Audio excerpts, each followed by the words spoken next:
গুরুত্বপূর্ণ বিষয় হচ্ছে জিলহজ মাসের প্রথম 10 দিনের আমলগুলো কি কি। এই মর্মে কোরআনুল কারীমের 89 নম্বর সূরাতুল ফজরে আল্লাহ পাক রব্বুল আলামিন বলেন, ওয়াল ফজরি ওয়া লায়ালিন আশর ওয়াশ শাফঈ ওয়াল ওয়াতর।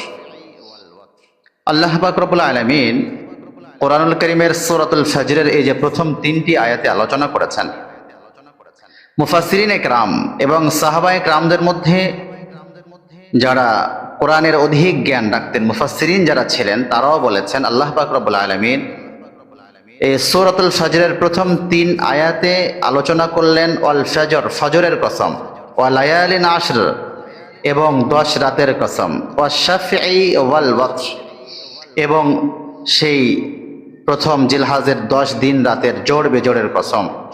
মুফাসসিরিনে কেরাম বলেন আল্লাহ পাক রব্বুল আলামিন এই আয়াতে জিলহজের প্রথম 10 দিনকেই উদ্দেশ্য নিয়েছেন। আল্লামা শিহাবুদ্দিন সৈয়দ মাহমুদ আল আলুসি আল বাগদাদি রাহিমাহুল্লাহ তাফসির রুহুল মানির মধ্যে আলোচনা এনেছেন, আল্লাহ পাক রব্বুল আলামিন সূরাতুল ফজর অবতীর্ণ করে এই যে প্রথম 3 আয়াত এবং আল্লাহ পাক রব্বুল আলামিন এই 3 আয়াতে কসম করলেন। আসলে আল্লাহ পাক রব্বুল আলামিন যে কোনো বিষয় বলার জন্য আল্লাহ তাআলার তো কসমের কোনো প্রয়োজন হয় না। তো কসম করার উদ্দেশ্যই হচ্ছে, আসলে কসম করা হয় যে কোনো জিনিসকে গুরুত্ব দেওয়ার জন্য, গুরুত্ব আরোপ করার জন্য। আল্লাহ পাক রব্বুল আলামিনের পক্ষ থেকে যা কিছু বলা হয় সব কিছুই তো পৃথিবীর শ্রেষ্ঠতম গুরুত্ব রাখে। তারপরেও আল্লাহ তাআলা কেন কসম করেছেন? আল্লাহ তাআলার পক্ষ থেকে যখন কসম হয় তখন মূলত কসমের উদ্দেশ্য হয় যে বস্তুর মাধ্যমে আল্লাহ তাআলা কসম করছেন ওই জিনিস, ওই বস্তুকে দামি বানানো অথবা ওই বস্তু অনেক দামি সেটা বোঝানোর জন্য। তো আল্লাহ তাআলা প্রথমে বললেন ওয়াল ফজর, ফজরের কসম। ফজরের সময়টা অত্যন্ত দামি একটা সময় এবং এই আয়াতে ফজর বলতে কোন দিনের ফজর উদ্দেশ্য? মুফাসসিরিনে কেরাম বলেন এই ফজর দ্বারা উদ্দেশ্য হচ্ছে জিলহজ মাসের 10 তারিখ। জিলহজ মাসের 10 তারিখ ইয়াউমুল আজহা, ঈদুল আজহার দিনের ফজর উদ্দেশ্য করে আল্লাহ তাআলা কসম করেছেন, কেননা ওই দিনের ফজরটা অত্যন্ত দামি একটা ফজর। এরপরে আল্লাহ তাআলা বলেন ওয়া লায়ালিন আশর, 10 রাতের কসম। এই 10 রাত দ্বারা উদ্দেশ্য হচ্ছে জিলহজের 1 তারিখ থেকে 10 তারিখ পর্যন্ত প্রত্যেকটা রাত। ওয়াশ শাফঈ ওয়াল ওয়াতর এবং তার জোড় বেজোড়ের কসম। জোড় বেজোড় বলতে আল্লাহ পাক রব্বুল আলামিন এখানে 9 তারিখ ইয়াউমুল আরাফা বুঝিয়েছেন। বেজোড় অর্থাৎ 9 তারিখ ইয়াউমুল আরাফা এবং 10 তারিখ অর্থাৎ ঈদুল আজহা।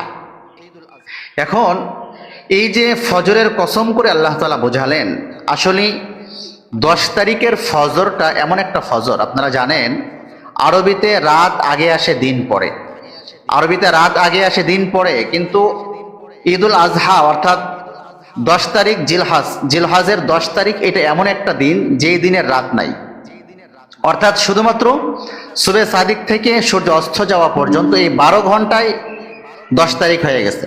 স্বাভাবিক, যেহেতু আগের রাতটা হচ্ছে ওই দিনের সাথে ইনক্লুড। আরবিতে সূর্য ডোবার পর থেকে দিন শুরু হয়, আবার পরবর্তী সূর্য ডোবা পর্যন্ত। এখন সূর্য ডুবে গেল মানে 10 তারিখ শুরু হয়ে গেল, পরবর্তী দিন অর্থাৎ ঈদুল আজহার সূর্য ডোবা পর্যন্ত। কিন্তু এই 10 তারিখটা এমন একটা দিন, এখানে সুবে সাদিক থেকে 10 তারিখ শুরু হয়। এর দলিল হচ্ছে ইয়াউমুল আরাফা, 9 তারিখ যারা হজ করতে যান তারা উকুফে আরাফার ময়দানে অবস্থান করেন 9 তারিখে। তো 9 তারিখ ইয়াউমুল আরাফা, আরাফার দিন হাজিদের জন্য এটা ফরজ একটি বিধান। জোহরের পর থেকে নিয়ে মাগরিব পর্যন্ত তারা আরাফার দিন আরাফার ময়দানে অবস্থান করবে। এরপরে সন্ধ্যার পর থেকে আরাফা থেকে তারা মুজদালিফার দিকে চলে যাবে। মুজদালিফায় গিয়ে রাত্রে অবস্থান করার পরে মুজদালিফা থেকে ফজরের নামাজ আদায় করার পরে মিনার দিকে রওনা দিবে 10 তারিখ, জিলহজের 10 তারিখ।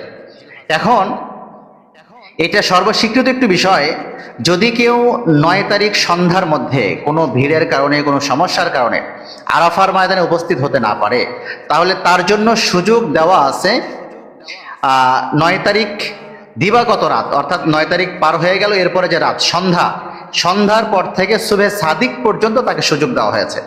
তাহলে যদি এই রাতটা মূলত 10 তারিখের রাত হতো, যেহেতু আরবিতে রাত আগে আসে, তাহলে এই রাতটা 10 তারিখের রাত হলে তাহলে হাজী সাহেবরা কিভাবে 9 তারিখ আরাফার দিন সন্ধ্যার পরে গিয়ে যদি আরাফার ময়দানে অবস্থান করে, তাতেও তার হজটা হয়ে যাচ্ছে। তাহলে নিশ্চয়ই বোঝা গেল এই 9 তারিখের রাতটা মূলত 10 তারিখের রাত না, যদিও আরবিতে রাত আগে আসে। তাহলে 9 তারিখ এমন একটা দিন, 9 তারিখ ইয়াউমুল আরাফা, আরাফার দিনটা এমন একটা দিন যার আগে একটা রাত আছে, পরে একটা রাত আছে।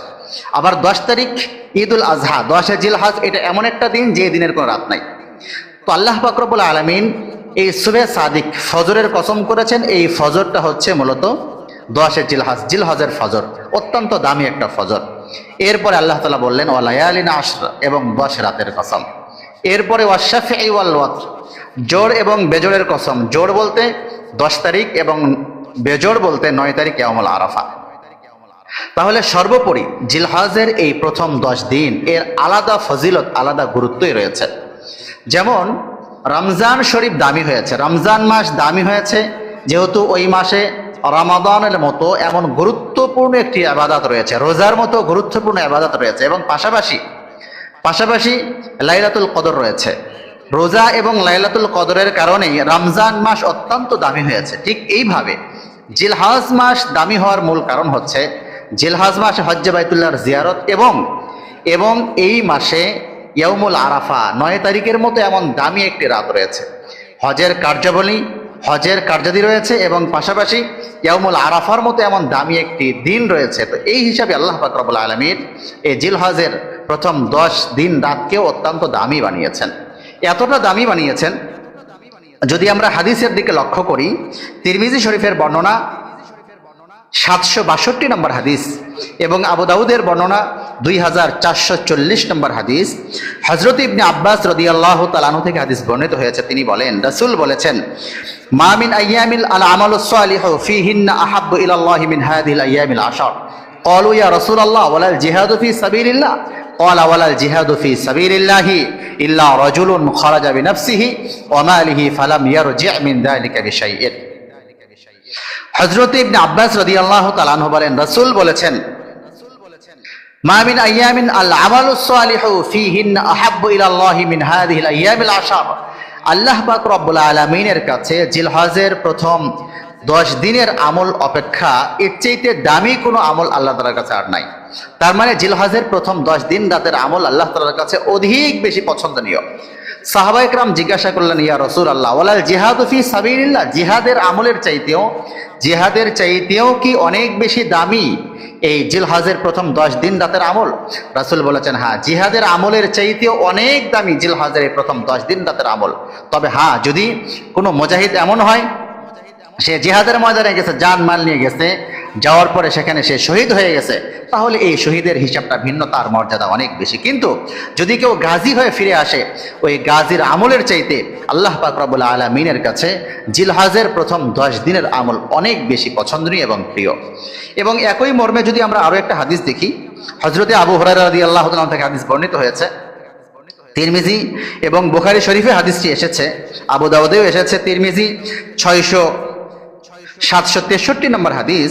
আর নবী হুরায়রা রাদিয়াল্লাহু তাআলা আনহু قال قال رسول الله صلى الله عليه وسلم ما من ايام احب الى الله ان يتعبد له فيها من عشر ذي الحجه يعدل صيام كل يوم منها بصيام سنه وقيام كل ليله منها بقيام ليله القدر। হযরত আবু হুরায়রা রাদিয়াল্লাহু তাআলা আনহু বলেন, রাসূলুল্লাহ সাল্লাল্লাহু আলাইহি ওয়াসাল্লাম ইরশাদ করেছেন, মা মিন আইয়ামিন আহাব্বু ইলাল্লাহি আন ইউতাআব্বাদা লাহু ফীহা মিন আশরি যিল হজ্জাতি। আল্লাহ পাক রব্বুল আলামিনের কাছে জিলহজের প্রথম 10 দিনের আমাল অপেক্ষা এর চাইতে পছন্দনীয় দামি আমল আর নেই। এত বেশি পছন্দনীয়, এত দামি আমল, সিয়ামু কুল্লি ইয়াউমিন মিনহা বিসিয়ামি সানাতিন ওয়া কিয়ামু কুল্লি লাইলাতিন মিনহা বিকিয়ামি লাইলাতুল কদর। অর্থাৎ এই জিলহজের প্রথম 10 দিন 1 তারিখ থেকে 9 তারিখ পর্যন্ত, 9 তারিখ সহ প্রত্যেক এক দিনের রোজার বিনিময়ে আল্লাহ পাক রব্বুল আলামিন যে রোজা রাখবে তাকে পূর্ণ 1 বছর রোজা রাখার সওয়াব দান করবেন। ওয়া কিয়ামু কুল্লি লাইলাতিন মিনহা বিকিয়ামি লাইলাতুল কদর। এবং এই রাতগুলোতে যদি কেউ রাত জেগে ইবাদত বন্দেগী করে, এই রাতগুলোর ইবাদত বন্দেগী কদরের রাতে ইবাদত বন্দেগী করলে যেই পরিমাণ সওয়াব, সেই পরিমাণ সওয়াব দান করা হবে। আপনি চিন্তা করুন, 1 বছর লাগাতার রোজা রাখা, এটা কি খুব স্বাভাবিক বিষয়? লাগাতার 1 বছর রোজা রাখা এটা স্বাভাবিক বিষয় না, এত কঠিন একটা বিষয়। অথচ জিলহজের এই প্রথম 10 দিন যদি কেউ রোজা রাখে 1 তারিখ থেকে 9 তারিখ সহকারে, প্রত্যেক এক দিনের রোজার বিনিময়ে আল্লাহ পাক রব্বুল আলামিন তার আমলনামায় 1 বছর রোজা রাখার সওয়াব দান করবেন। 1 তারিখ থেকে 9 তারিখ সহ। 10 তারিখ তো রোজা হবে না, যেহেতু সারা বছরে আরবিতে 360 দিনে বছর হয়, এর মধ্যে 5 দিন রোজা রাখা হারাম, মাকরুহে তাহরিমি হারাম। এই 5 দিন রোজা রাখা হারাম, 2 ঈদের রাত, 2 ঈদের দিন রোজা রাখা হারাম, এবং ঈদুল আজহা এর পরে 3 দিন, 2 ঈদ, ঈদুল ফিতর, ঈদুল আজহা এবং ঈদুল আজহা এর পরে 3 দিন, এই 5 দিন রোজা রাখা হারাম। এই 5 দিন ছাড়া সারা বছর লাগাতার রোজা রাখলে যেই পরিমাণ সওয়াব হয়, 1 তারিখ থেকে 9 তারিখ সহকারে এক দিনের রোজার বিনিময়ে আল্লাহ পাক রব্বুল আলামিন এই পরিমাণ সওয়াব তার বান্দাবান্দির আমলনামায় দান করবেন। এটা তো একেবারেই আমরা বুঝি যে লাগাতার 1 মাস রোজা রাখতে কতটা কঠিন হয়ে যায়, এরকম 2-3 মাস 4 মাস লাগাতার রোজা রাখা কতটা কঠিন বিষয়, সেখানে আমি 1 দিন রোজা রাখলে লাগাতার 1 বছর রোজা রাখার সওয়াব পাবো। এবং এই রাতগুলোর ইবাদত, 1 তারিখ থেকে 10 তারিখ এই রাতগুলোর ইবাদত, প্রত্যেকটা রাতের ইবাদত বন্দেগী আল্লাহ পাকের কাছে কদরের রাতের ইবাদত করলে, কদরের রাতের ইবাদতের যে মূল্য, যে দাম, সেই সমপরিমাণ দাম সওয়াব তাকে দান করা হবে। সম্মানিত মা ও বোন, তাহলে আমরা সর্বপ্রথম যেটি বুঝলাম সেটি হচ্ছে জিলহজের প্রথম 10 দিনের আলাদা ফজিলত রয়েছে।